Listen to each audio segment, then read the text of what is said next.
Magandang hapon po, Deacon Jo. Ay, good afternoon. Opo, good afternoon po. Hindi ka ba busy? Medyo busy po. Nandito po ako sa barangay. Pero, sige po, okay lang po. Kasi katatapos lang namin nag-usap ni Max. Okay po. Nabigla ako doon sa sinabi niya, sabi niya sa akin.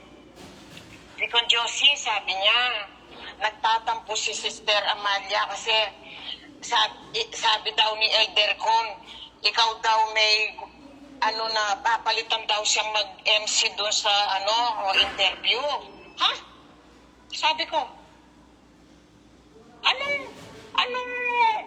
ako may gusto at saka may ako ba yung pamunuan, ako ba yung namamahala? Sabi ko gano'n sa kanya. Sabi ko sa kanya, kasi daw sabi niya kahapon, kinausap daw siya ni Elder Con. Sabi, Actually, hindi. noon pa sabi ko gano'n sa kanya, noon pa, kung napansin mo yung message ni Joanna, sa group chat natin sa web. Ang sabi niya, siya daw yung mag-MC. Personal na tinanong ko si Elder ko sa bagay na yun eh. MC ba yun o interview? Yun.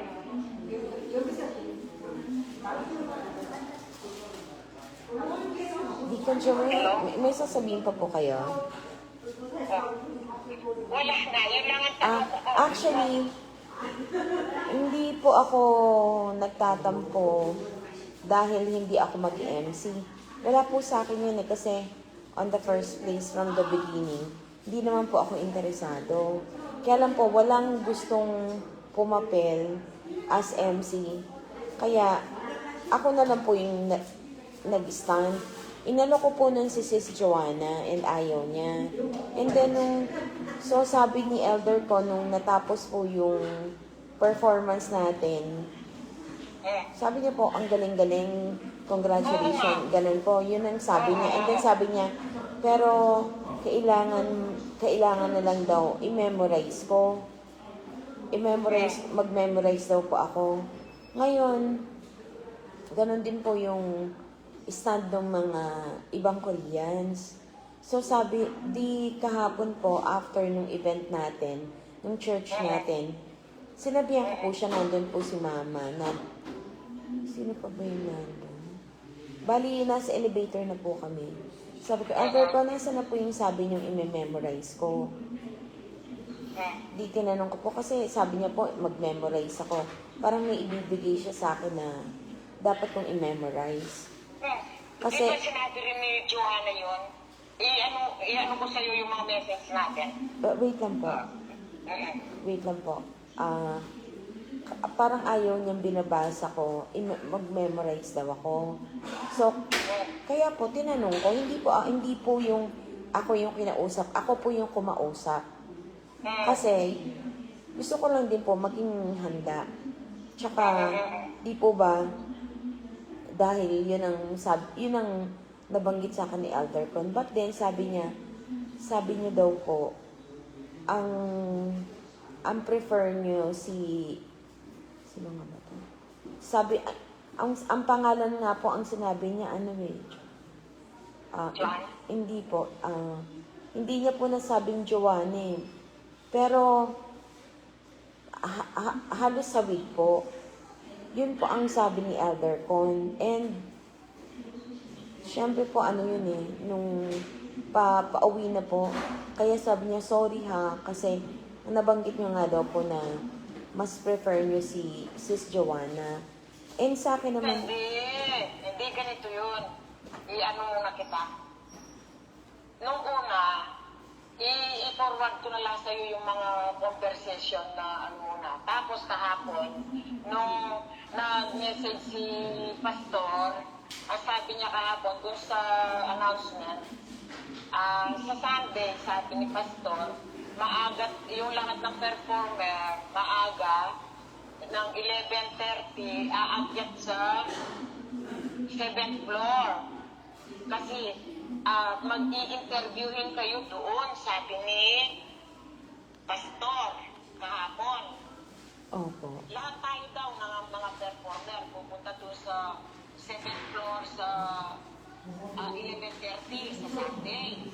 Opo. Ngayon, nung nag-uusap na nung tapos na yung ano natin, event, malapit ng umuwi. Sabi ni Elder Con, don't forget, sabi niya sa Sunday, 11:30, doon tayo sa 7th floor. Yun na yung interview. Tapos, harap-harap kami ngayon, ewan ko lang, busy kayo siguro. Harap-harap kami noon, kami nila Berna, ni Beth, sila Mercy, at saka sila Maybelline. Tapos sabi naman namin, lahat tayo, Elder Con, interview. Sabi, English o Hanguk, sabi namin. Tapos sagot niya, Hanguk o Hanguk, sabi niya gano'n. Kaya may konting English, sabi niya gano'n. Sabi naman namin, wala namang magaling na maghanggup sa atin dito. Sa amin dito, sabi ko gano'n. Kung hindi lang, 3 kayo. Joanna, Berna, and ikaw nga. Yun. Bukod doon, wala na. O, kung isa-isa, sabi namin, kung everyone interview, sabi ko gano'n, and ako, hindi ako pwede. Sabi ko gano'n. Sabi ko sa kanya, yun lang. Pwede lang, sabi ko, Joanna, Berna, and Amalia. Sabi ko gano'n sa kanya.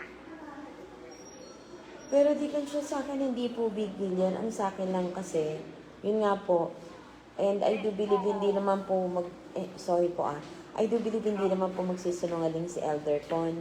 Nasabi niya nga po na, ang choice niyo nga si Joanna. And then, ang akin lang po kasi, okay lang po yun kung kahit sino ang maging choices. Pero, maganda pong malaman po, hindi po yung biglang bumulaga po sa akin yung, di po ba? Na ganun. O sige, isend ko na lang sa'yo yung conversation namin ni Elder Con. At saka para na lang maniwala ka na hindi ako nag-choice na. At nakasiyempre, yung dibdib ko kanina sinabi ni Max. Tapos sabi niya na ako, hindi na daw sasali si Sister Amalia, nagtatapos siya, sabi niya gano'n. Hindi, pangalawa po dun sa group chat natin, na hindi naman po ako nagtatampo, biglang may mga kwentong, maliit na bagay lang yan, nagtatampo. Hindi po ako pumapatol sa mga walang sense na usapin. Lalo na hindi ko po kailangan ng,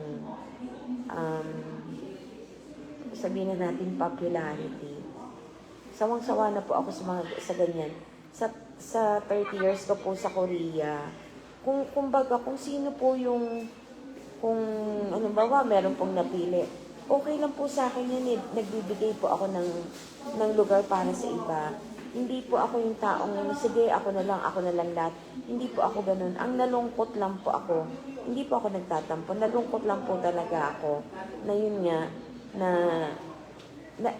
yun po ang sabi ni Elder ko na ang choice yung araw po si Joanna. And ang sabi lang naman po ni Mama, after all na nanalo naman, sana naiparating po sa akin na hindi naman po pala na-appreciate yung performance ko, na kahit na pumasok naman po tayo at nanalo. Yun nga po, coming from the mouth of Elder Con, yun nga po, ang choice niyo po si Joanna. Pero sa akin po, okay lang naman po yun kahit sino yung mapipili na din po, hindi naman. Basta na lang yung mga sinag-message sa'yo. Para ayaw ko naman yung pagbibintangan na hindi naman ako ganun na para clear lang. Kasi ayaw kong magdaramdam kayo sa akin na wala akong alam.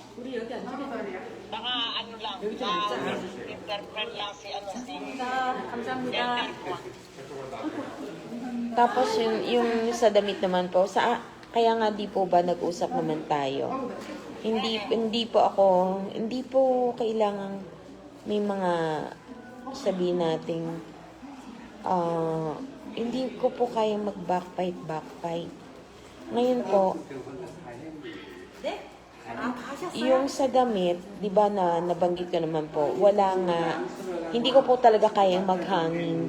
Well, good for them na may mga magagandang katawan. Okay na okay pong mag-Filipina na hanging modern style. But for me po, hindi ko po yun saklaw, hindi ko po kayang magganon. Kaya, better na naisip ko na lang since hindi ko naman yun kakayanin na maghanging.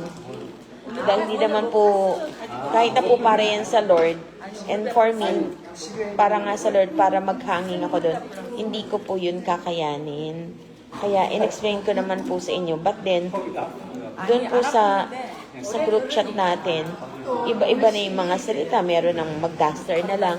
Kumbaga, sa isang pastora, para magsalita po ng ganon, para sa akin po, Joke lang naman sila, ano yun, may joke lang naman ganon. para sa akin po kasi that's too impolite po as a pastor na magdadaster. Hindi po appropriate na joke po yun eh.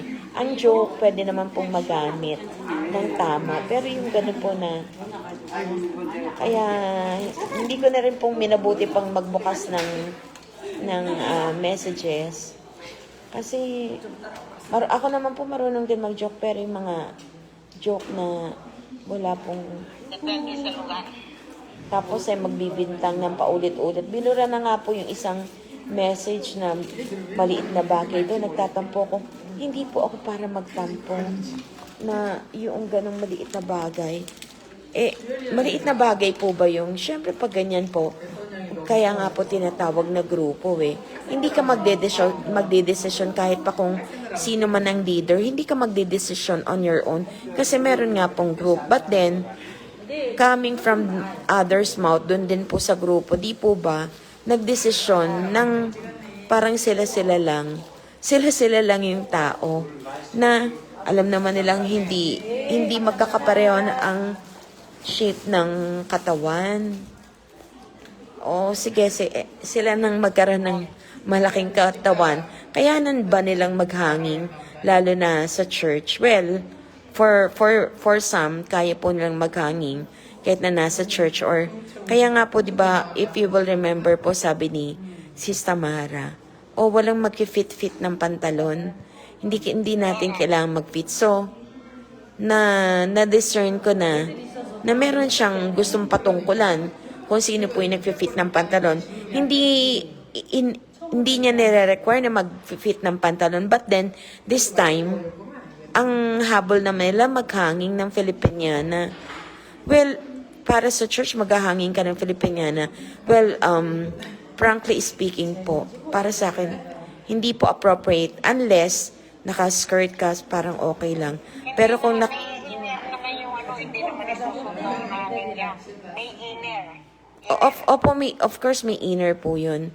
Pero, syempre po yung sa kanila, well, kung hindi sila magpapalda, magpapantalon lang, di po ba kitang-kita yung harapan doon. But then, naibahagi ko lang po yung saloobin ko about that. Hindi ko na po kailangan o gustong pumasok sa group chat para po sabihin yung katotohanan dahil magkakagulo lang po. Kaya hindi na po ako nagsalita pa doon. Na-i-share ko lang po sa inyo. Well, yung kinento po ni Pastor Max, hindi po yun ganun. Kasi hindi po ako ang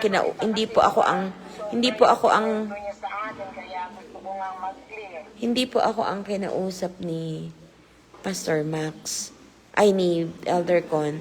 Ako po ang kumausap kay Elder Con at kinukuha ko yung dapat kong i-memorize. Ngayon, hindi po masama ang loob ko. Nagtatampo lang po ako kasi di po ba, hindi ko naman po hindi po appropriate na i-approach ko po kayo kasi ang kwento nga po ni Elder Con, yun po yung choice nyo na si Sis Joanna. Basa mo na lang yung sinend ko sa'yo. Opo. Make it clear. So, since sinawagyo niyo naman po ako, maigi din pong naiklaro ko yung katotohanan po. Basta wala din pong sobra o kulang sa kwento ko sa inyo. Pag-i-read mo na lang yung sinend ko sa'yo, yung sa may group chat, saka yung personal na ask ko kay Elder Con, na para ma-clear sa'yo. Baka na ano lang si Elder. Kaya kung ganun nga po ang mangyari, di saktong-sakto po kasi di po ba sabi nyo, pwede akong mag-iba ng damit dahil ako naman ang mag-MC. But then, since hindi na rin naman po ako kailangan doon, so, di mas mainam po na wala na rin magiging problema sa kasuotan. Wala namang ano sa kasuotan eh. Ibig ko sabihin, ay, hindi naman ano yung Hindi, Deacon Joe. Ibig ko po sabihin, di ba inalaw niyo po ako na mag-iiba ng kasuotan? Kasi ako po yung sabi niyo, ako naman yung mag-MC. But then, hindi rin naman po pala magmamaterialize na ako ang mag-MC.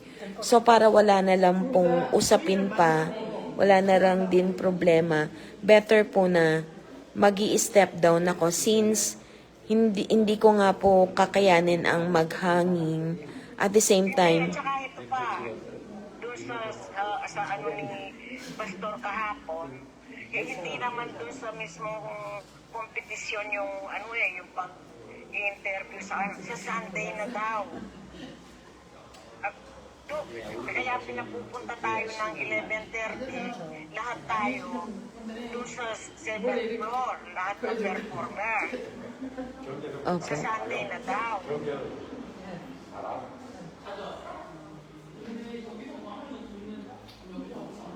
Tapos sabi pa ni Elder, may mga katanungan daw na sagutin.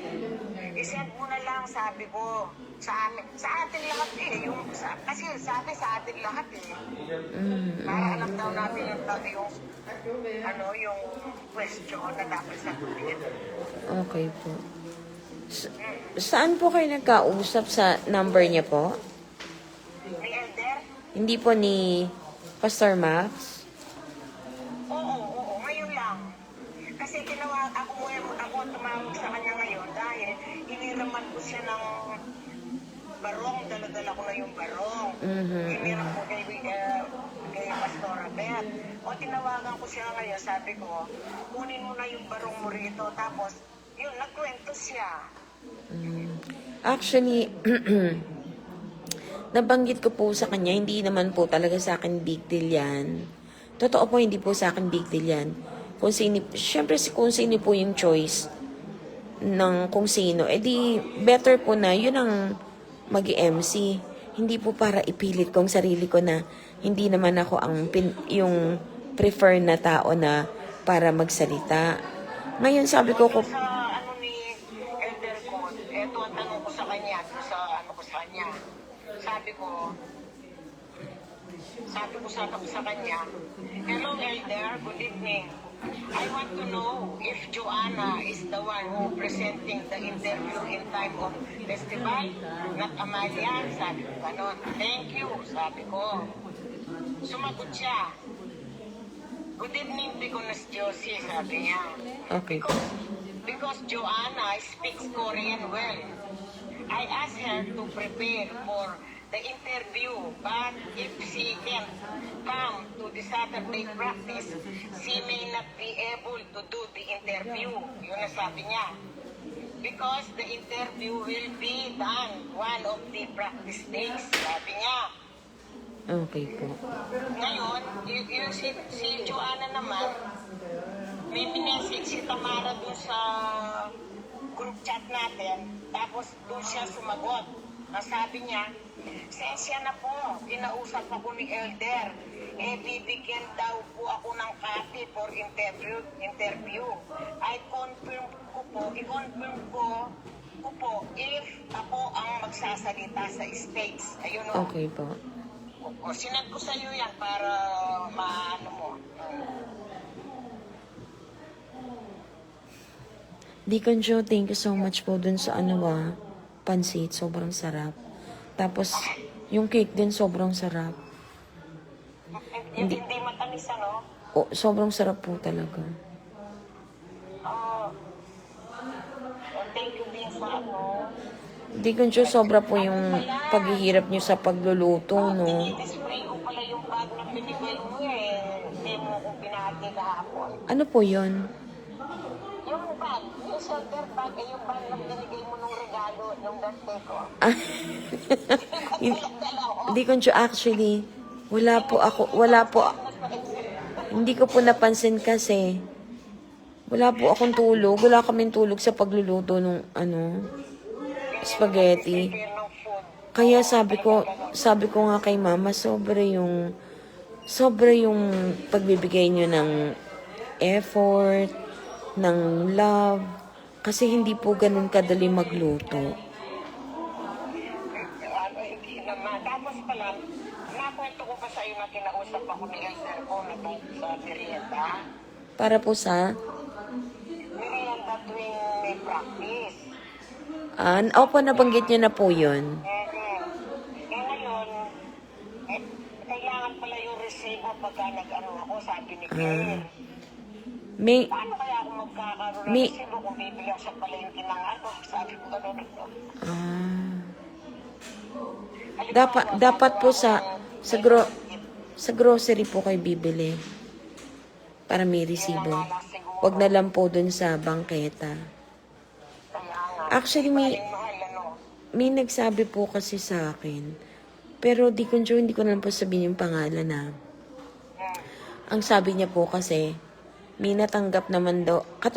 Kayo naman din po nagkwento na may natanggap po tayong parang blessing, di po ba, sa pagkanta natin. Ang nabanggit po nung isa, parang mas maganda po na gamitin na lang daw po sa kasuotan. Hindi naman nila alam na meron tayong, may ano tayo costume na isusuotin. Okay po. Kumbaga parang surprise na lang po yun. Oo. Kasi nasabi ko sa kanya, may Maybelline Yun.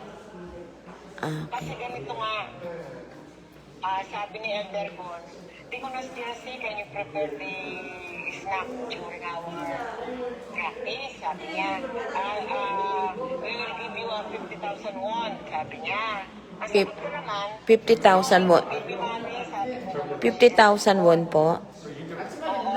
Sabi ko, hindi na kailangan bigyan niyo ako ng pera para mag-prepare. Dati ko naman ginagawa mag-prepare kahit walang pera, walang bayad, sabi ko. Sabi ko Opo. kay Elder. Tapos sabi ni Elder, no, sabi niya, nanggaling sa stock, sa main. Ang pera na yan, sabi gano'n. Okay po. Ginagamitin natin para sa ating merienda, sabi niya gano'n. Okay po. Oh. Tapos, nag-suggest din si Baby sa akin, Ate Jo, mo sabihin mo na lang kaya na ano natin sa costume kahit yung kalahati lang, sabi ni Baby, Opo. Opo. nasagot ko naman, ay hindi ko masasabi. At saka, hindi ko magsusunod tayo ng ganon, sabi ko ganon. Diba? Para surprise na ano lang para sa ating national costume. Okay po. Deacon Joe, Sabi ni Pastora Beth, ano po? si Amalia, dami-daming barong yan, dami-daming damit niyan sabi niya ganon. Wala po. Alam niyo po ba yung suot ko? Pahiram lang po sa akin yun eh. Ay, pahiram lang sa akin tapos biglang binigay na lang. Swerte. Maybe, ayos. Opo. Maganda naman Deacon Joe, mamaya na lang po kasi nagagalit po yung matanda dito. Actually, mahina lang. You don't have manner. You're so impolite. You better go to school because you don't have manner. You're so impolite. Deacon Joe, nai-stress po ako dito. Salbahe po yung matanda. Samantalang sobrang mahina po yung boses ko sa pakikipag-usap sa inyo. Nagagalit po siya. Sobrang modulated. Pag mga ganito pong bastos, hindi ko to pinapalagpas eh. Kasi kahit po matanda siya, kung bastos-bastos naman. Minsan po tumatawag ako ng 112 yung police. Kasi yan po mga Koreans, pag nakarinig po sila ng salita ng iba. Nagsasalita po, nandi-discriminate po. Kaya, totoo. Hindi ko po pinapahintulutan yung ganun eh. Sa elevator, dito, ay sa sadang. Opo. Una ako pumasok, nagpumuna yung mandar ng elevator. Ang pero ako yung pinalalabas. Buti mo. Hindi ko inisip na na ako sabi. Deacon Joe, mamaya na lang po ulit kasi nandito po ako sa barangay. Okay. Okay po. Bye. You're so impolite.